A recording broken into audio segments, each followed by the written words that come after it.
So, Lindsay, you comfortably beat Lee in the previous round 52-0. How do you reflect briefly on that match? A dominant performance, but I guess a performance that you needed to just kind of get that one done and get on to this next round. Yeah, for sure. And we were pretty pleased with our draw. To be fair, in terms of who we were playing, we had teams that would really challenge us, and they did. And Lee came. They're a well drilled side, and we had to play some good rugby. We didn't play particularly well against Featherstone the week before, so we had quite a bit to fix up. So yeah, no, I was pleased with how we went, and yeah, I think it prepared us particularly well for this week.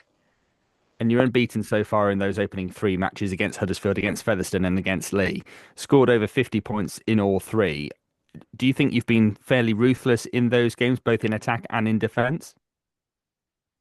Yeah, we're still trying to gel. We're still trying to get some fluency in our attack and defence. I was pleased with how we've done, but of course this week's going to be the proper test.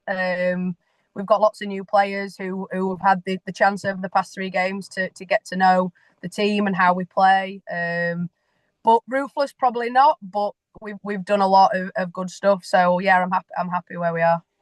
You mentioned about some of the fix-ups that you want to put in place for this game. What are some of the key things that you've been focusing on in training this week?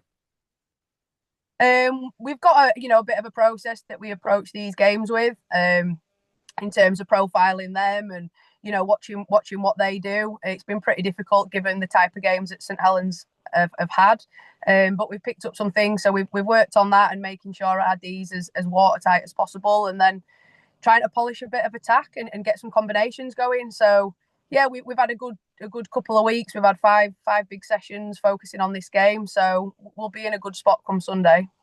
You talk about St Helens being a very sort of different challenge. Do you think this is going to be your toughest challenge, maybe since you faced St Helens last year in that grand final?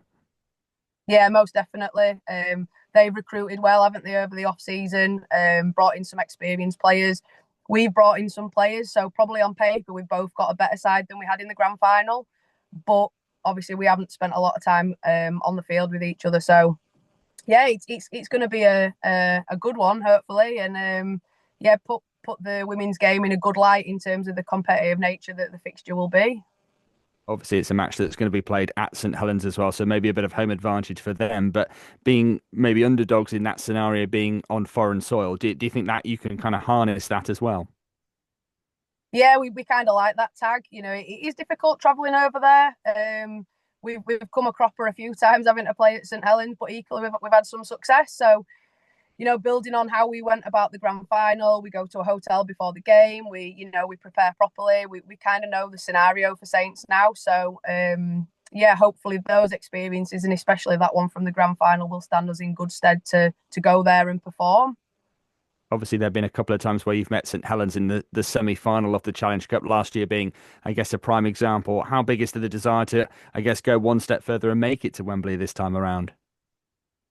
Yeah, of course. It's the one thing that we've not been able to do. 2023 was too close to call. I remember that one like it was yesterday with the drop goal, and then last year was just so tough because we could barely field a squad. I was even contemplating signing on myself. We had that few players, so that result was probably predictable, but yeah, both teams are in a better place, and like I said, I hope it's a good spectacle for the fans and people watching it.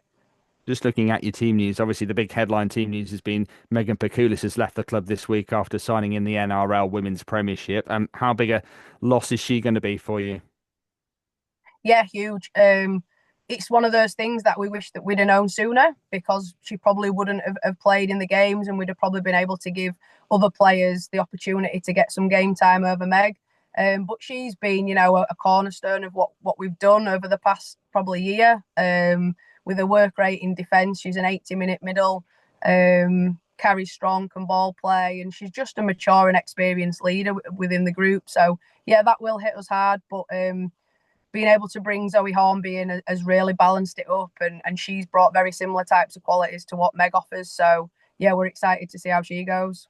Yeah, how swiftly did you have to move to, I guess, get the deal done with Zoe? And how soon did you know that she was contemplating coming out of not retirement, but out of this kind of year off from focusing on her career? Yeah, I've been speaking to her for a while. I've been, pestering her, and obviously there's the travel, but we seem to have managed to sort something out with that that's pretty reliable, and she's managing to get down pretty easily now, which is great. So she's in a good place. She's raring to go. She's been excited and loving getting back into playing rugby. So yeah, no, she's fitted in perfectly, and it's been great to have her, to be honest. How good is it to add that level of experience as well? A former grand final winner with Leeds Rhinos in 2022, a three-time Women's Challenge Cup finalist as well. You can't buy that kind of experience, can you? No, you can't. And she's a great person as well. She's, like I said, she's really mature, and she understands the game. She understands the club culture, and she's just been great. And when she agreed finally to start coming to training, myself and mainly the girls were just really, really excited to have her alongside us. And going back briefly to Megan Pakulis, obviously it's an opportunity. I'm guessing that you can't really turn down when the NRL Women's Premiership kind of comes calling. You said you didn't have a whole lot of notice, really. How much notice did Megan have with that? Was it something that happened quite quickly? Yeah, it all happened really quickly. There'd been talk about it for a while, but then no confirmation. We had no confirmation for a long time, which was a bit annoying, really. But we've had it this week, and yeah, she'll go tomorrow. She'll go tomorrow. So we had a good send off for her last night, and she's obviously upset to leave the girls at this point. She desperately wanted to play in the semi final, but what an opportunity for her to go and live in surfers paradise, I'm hearing. So what a good opportunity for Meg. Yeah, she's off to the Gold Coast, isn't she? Do you think that's an opportunity that will present itself a bit more readily for more of the girls that are playing over here in the Super League as well? Do you think the NRL Women's Premiership will look at our league and say that they want to maybe cherry pick some of the best players? And how do you go about, I guess, stopping that from happening? Because you want the best British players to be in England as well, don't you?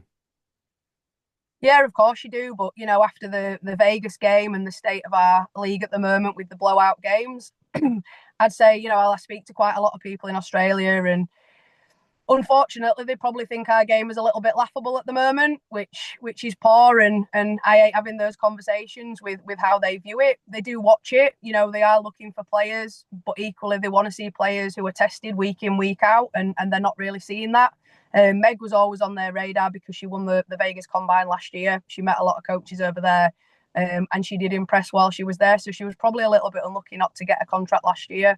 And obviously, as it's happened, she's got one this year, so she's definitely earned that. But as for all the other girls, I don't think we're selling them as good as we could. But yeah, hopefully, as the years go on, they will get more and more players over there, which will only help us on the international scene.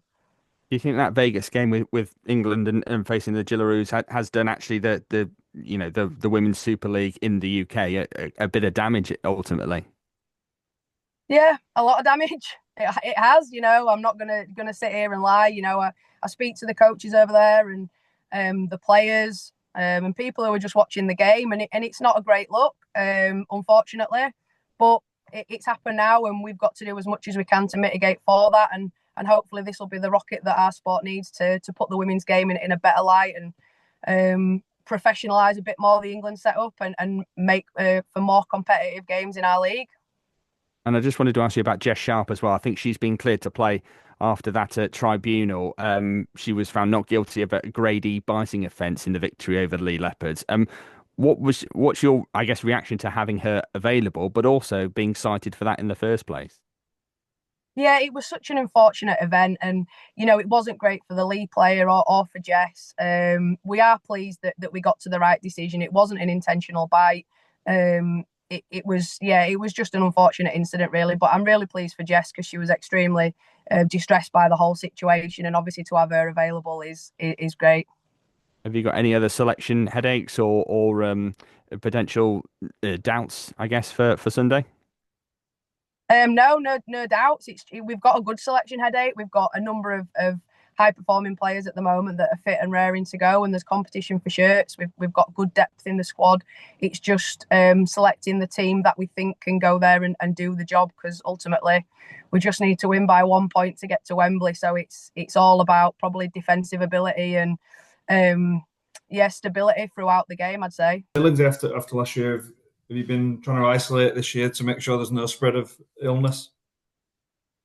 Yeah, we've had a few fill in the wellness form and said they've not been particularly well, and yeah, don't bother coming in has been the message this season.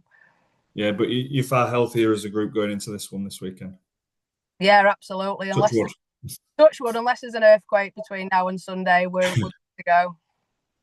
And you touched on it before, but how much do you harness that run that you had at the back end of last year? You had to go to Headingley when you had to go to St Helens, and when you did it twice, and now you're going to a neutral venue and you've got to beat Saints over there again. Yeah, we do. And it's different. It feels different. Last year we had a lot of different things happening throughout the year, and we might get some momentum as a group. The club culture were there, the motivation was there to do it at the end. This feels a little bit different because we have got a new group. We have got, different players coming in who haven't been on that stage before. Great players, great athletes, but in terms of playing for York on that stage, they haven't got that experience. So it's probably going to be a test of that. But we're not putting too much pressure on having to win. At the end of the day, everybody wins a grand finalist, and we learnt that last year. So everything that we do this year is about building towards that.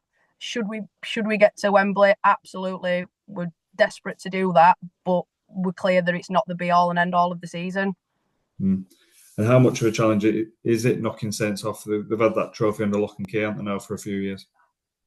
Yeah, they have, and I'm sure us, Wigan and Leeds are all feeling the same to be able to do that. They have, and they've obviously got a formula and a way to peak earlier in the season than everybody else. That's probably what it is because of where the Challenge Cup is. But credit to them. They've done it superbly, haven't they? They've put the women's game in a great light over the past few years, and performing particularly well at Wembley. So they're going to be a hard one to turn over. And if you were in their shoes, would you be highly motivated after what happened in that grand final and wanted to right a few wrongs from that night? Yeah, of course they will, won't they? They won't have enjoyed that, especially being at home. So they're going to be highly motivated, but equally we are.